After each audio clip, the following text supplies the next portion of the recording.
Hi everyone and welcome to Hearthside. I am the writer of this blog and I'm currently in the middle of a project where I'm creating accessible versions of different articles I've posted previously. This time I am focusing on my article entitled Barnstokk, Apple or Oak. So if you aren't familiar with the Volsung Saga, it's a really good read.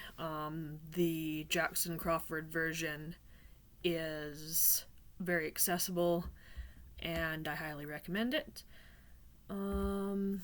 If you are more familiar with it, then we'll jump right in, and if you aren't, you should go read it, but there's no reason why you shouldn't stick around and listen to some of this, because it has some interesting points to do with how things worked in heathen practice in history, and also it alludes to Odin, and so some character building for what his nature would be like.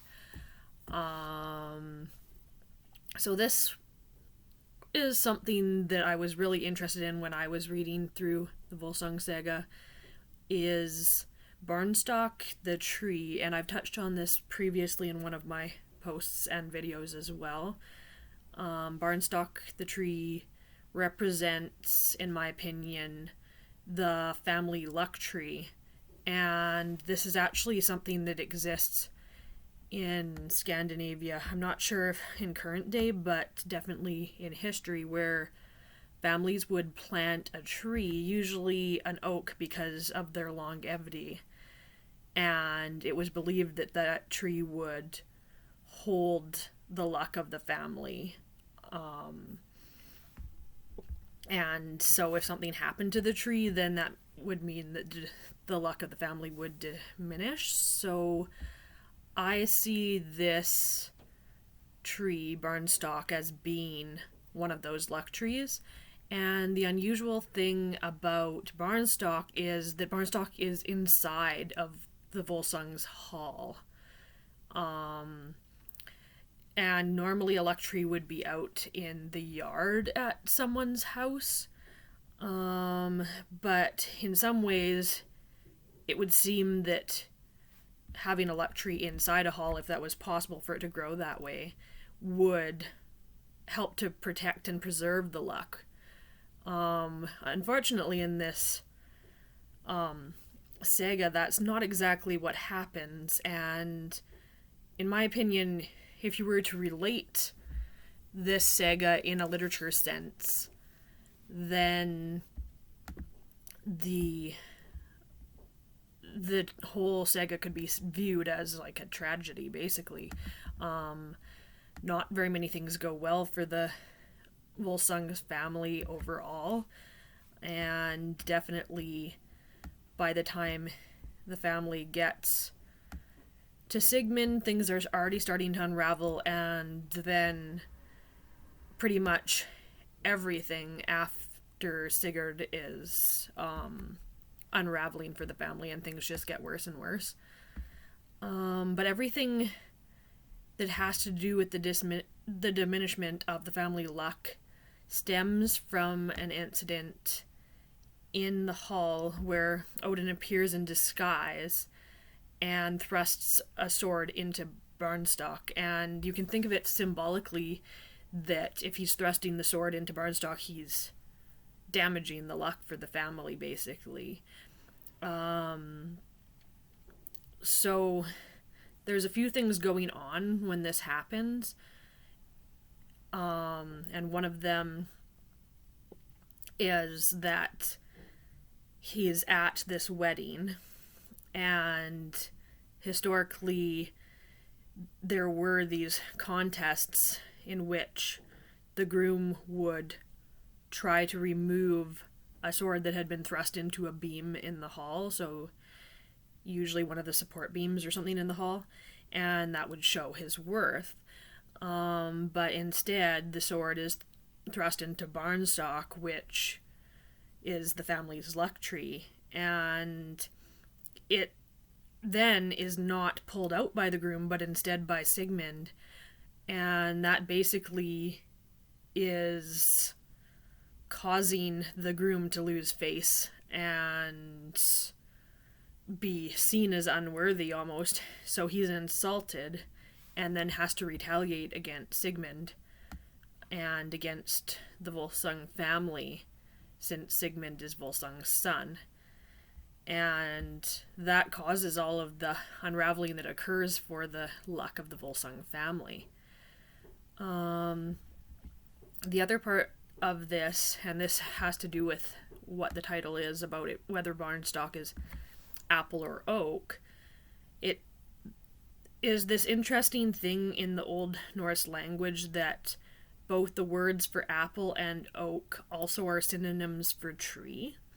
So it's not actually clear in the text whether they were just using those words to say that it was a tree or whether they were using them as descriptors for what type of tree it is. And there's arguments for both. It could be an oak tree, as I said, luck trees usually were because of the longevity. But the other interesting thing about this story is that when Volsung was conceived, his parents were having trouble conceiving, and they asked the gods for help and were given an apple by Frigg.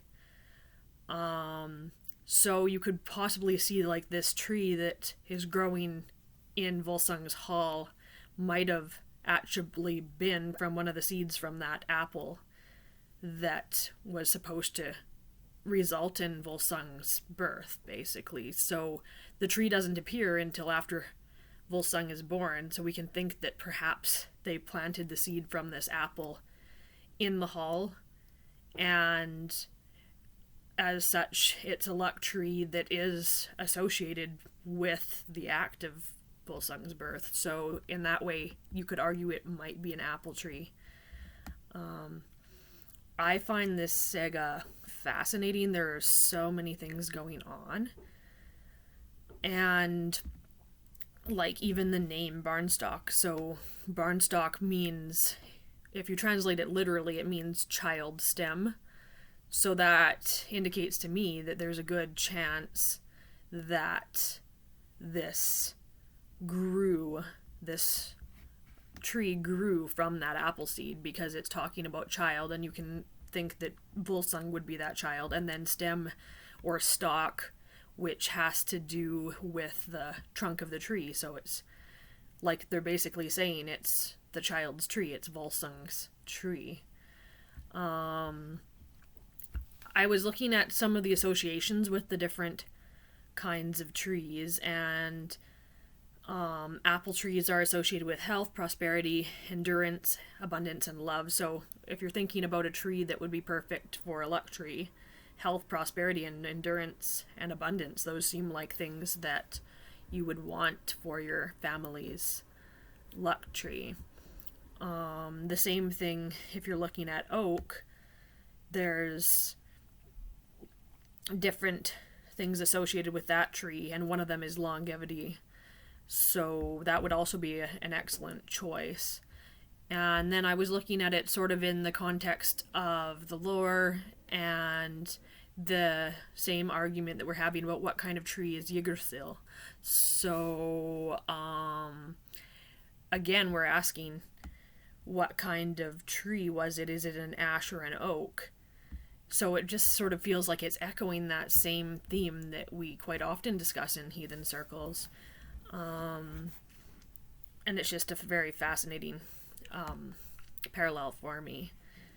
So yeah, that's pretty much what's going on in this. The only thing I'm going to add is that I just found the word for the luck trees that are in Scandinavia, and they were called tundri. Yeah, that's pretty much all that there is to that one. I strongly recommend reading this saga if you haven't, and it's really, really easy to pick up the Jackson Crawford version. He's done a really, really good job. That's everything, and I hope to see you next time.